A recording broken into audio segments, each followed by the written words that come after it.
ময়দার ধোকা বানানোর জন্য প্রথমেই নিয়ে নিচ্ছি হচ্ছে ময়দা। আর সবসময় ময়দার ধোকা বানানোর জন্য তীর ময়দাটা নিলেই ভালো হয়, এতে অনেকটা ধোকা হয় ময়দাতে। তো প্রথমে আমি ময়দাটাতে অল্প অল্প করে জল দিয়ে একটা খামি তৈরি করে নেব।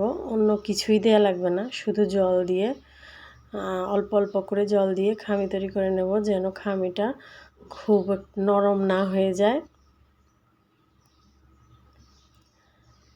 তো আমি এই তো অল্প অল্প করে জল দিচ্ছি আর খামিটা তৈরি করে নিচ্ছিলাম।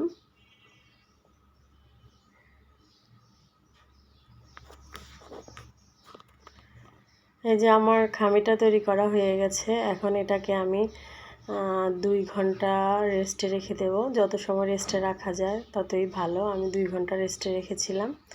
2 ঘন্টা রেখে দেওয়ার পরে আমি এবার চলে আসলাম হলো এটাকে ধোয়ার জন্য। আসলে ময়দার ধোকা বানাইতে হলে এটাকে এখন আমি ধুইতে হবে আমার। ধুয়ে তারপরে ধোকাটা বের করতে হবে। আমি এটাকে ট্যাপের নিচে রেখে ধুইতেছি, কারণ হচ্ছে আমি যে জলটা বের হবে ওই জলটা ফেলে দেব। আর কেউ যদি এই জলটাকে রেখে দিতে চায়, রেখে এটা দিয়ে অন্য কোনো কিছু তৈরি করা যায়, যেমন পিঠা বা অন্য যে কোনো কিছুই বানানো যায়, তাহলে এই যে ধুয়ে এই জলটা প্রথম 4-5 বারের ধোয়া জলটা বালতিতে রেখে দিলে পরে জমাট বেঁধে উপরে জলগুলো ফেলে দিলেই হয়ে যায়। তা আমি এই যে ধুয়ে নিয়েছি, আমার এইভাবে হাত দিয়ে কসলায়ে ধুয়ে নিতে হবে। অনেক সময় ধরেই ধুইতে হবে, যত সময় না এটা থেকে ক্লিন জল বের হয়।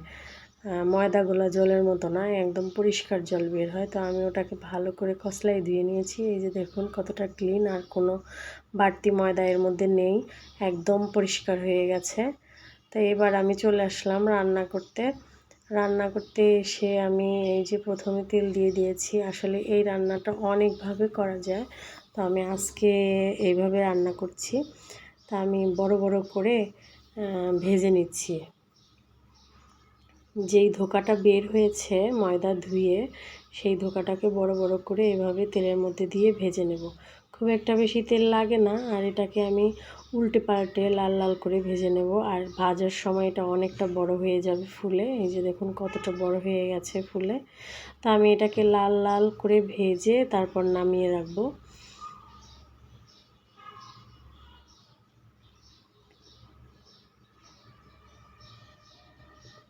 আমার এগুলো ভাজা হয়ে গেছে, আমি এবার এগুলোকে নামিয়ে নিচ্ছি। আর আমি সবগুলোকে এইভাবে ভেজে নেব।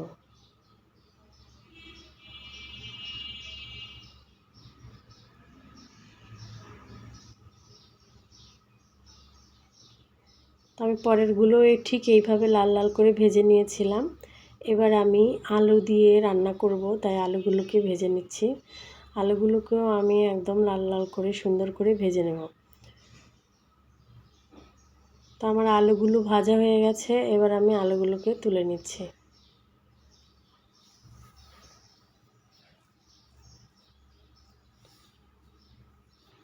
আলুগুলো কিন্তু আমার প্রায় সিদ্ধ হয়ে গেছে ভাজার সাথে, খুব একটা বেশি আর রান্না করতে হবে না আমাকে। তো সবগুলো জিনিস ভেজে তুলে নিলাম। আলু এবং ধোকা দুটোই ভেজে তুলে নিয়েছি। এবার ওই তেলে আমি ফোড়ন দিয়ে দিচ্ছি। দিলাম হচ্ছে 2টা শুকনো লঙ্কা, আর দিয়ে দিচ্ছি হচ্ছে গোটা গরম মশলা, এলাচ এবং দারচিনি, গোটা এলাচ এবং দারচিনি দিয়ে এগুলো আমার হয়ে গেছে।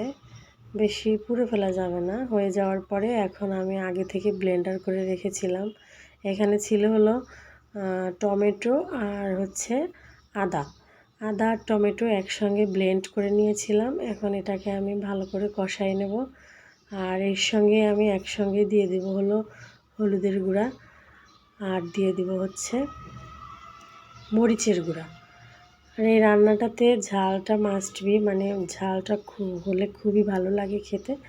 যদিও বাচ্চা কাচ্চা খাবে, আর আমার ছেলেরা খেতে খুব পছন্দ করে, এর জন্য আমি একটু কম ঝালই দিয়ে রান্না করতেছি। কিন্তু যারা ঝাল পছন্দ করেন ঝাল দিয়ে রান্না করতে পারেন। আর এই রান্নাটা একটু ঝাল খেতেই ভালো লাগে। তাই তো আমার মশলাটা কষানো হয়ে গেছে। এবার আমি দিয়ে দিলাম হচ্ছে একটা তেজপাতা, আর দিয়ে দিয়েছি একটু হিং। হিংটা দেওয়ার চেষ্টা করতে হবে, যেহেতু রান্নাটা নিরামিষ, হিং দিলে রান্নাটা অন্যরকম একটা স্বাদ আসে। তো দিয়ে আমি আরও একটু সময় নিয়ে এটাকে কষাই নিয়েছি, আর এটাতে একদম পুরো তেল ছেড়ে দিয়েছে। এখন আমি ওই যে ভেজে রাখা আলুগুলো এর মধ্যে দিয়ে দেব। আলুগুলো দিয়ে আমি আরও কিছুটা সময় নিয়ে এটাকে কষাই নেব।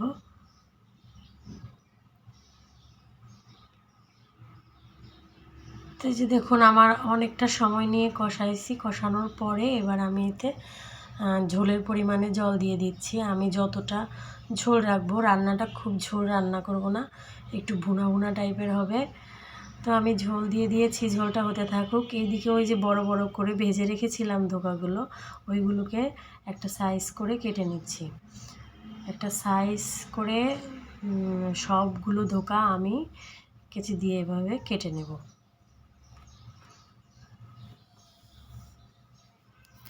চাইলে আরও বড় বড়ও করা যায়, তো আমি একটু ছোট ছোট পিস করে সবগুলো কেটে নিয়েছি।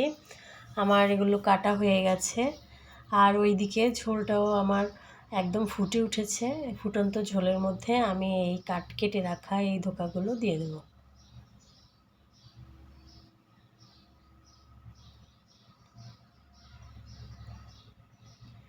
ধোকাগুলো দিয়ে দিয়েছি। এবার একটু ঢাকনা দিয়ে কিছুটা সময় জাল করে নেব।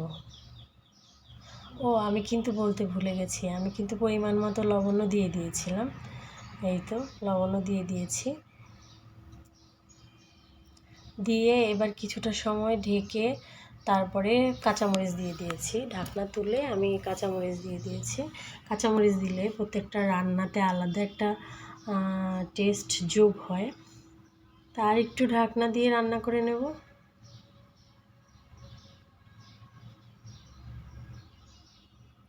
কিছুটা সময় রান্না করার পরে আমার রান্নাটা হয়েই গেছে প্রায়।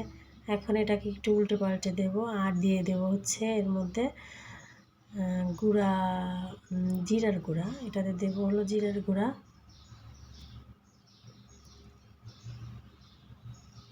আর একটু গরম মশলা।